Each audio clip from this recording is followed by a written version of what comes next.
2016, I was at the takeover of the Bureau of Indian Affairs building in Washington, D.C., along with the American Indian Movement, as it was then known.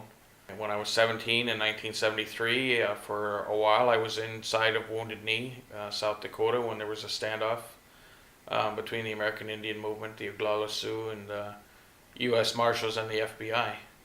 I was a high school dropout at the time. That situation there convinced me to go back to university. I attended several Native Studies programs and started to become a policy advisor to First Nations bands and organizations, and that's what I've continued to do, is advocate, not as a lawyer, but as a policy person. From 1867, the Indian Act was adopted, and the Indian Act had two conflicting objectives. One was to protect the rights of Indians and Indian lands. The other was to assimilate Indians into the Canadian body politic. In 1969, the government proposed to terminate the Aboriginal treaty rights of First Nations.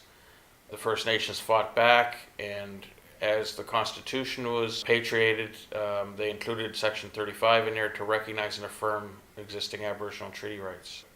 The Ministers' Conferences on Aboriginal Matters in the 1980s, there were 4 of them.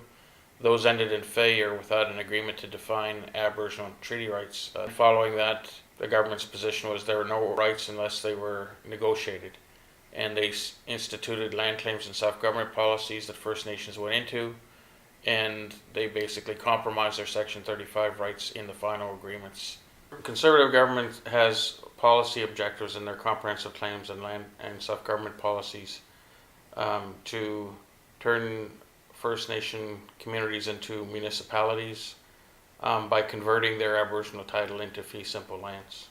The federal government is assessing 93 negotiating tables across the country that are negotiating comprehensive claims agreements and self-government agreements. They're going to assess which ones are prepared to terminate their rights under these policies, and the other ones will have their funding cut. What the government has done is used the agreements, the final agreements they've reached with First Nations across the country as precedents to use against other First Nations who are negotiating.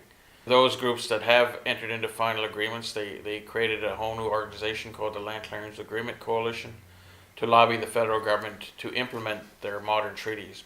And to this day, the modern treaties are still lobbying to get the government to implement them. First Nations should suspend all the negotiations right now and demand that the government change their policy from being one of denial and extinguishment to recognition and affirmation as set out in the Constitution. The chiefs have been unable to get the government to respect them. So it's really up to the people now.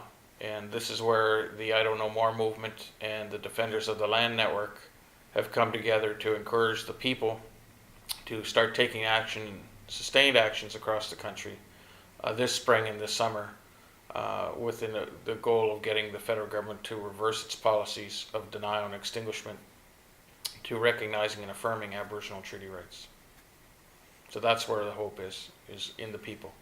That's how I keep positive, is looking where I can across the country to see the people standing up and doing something about it and not being idle anymore.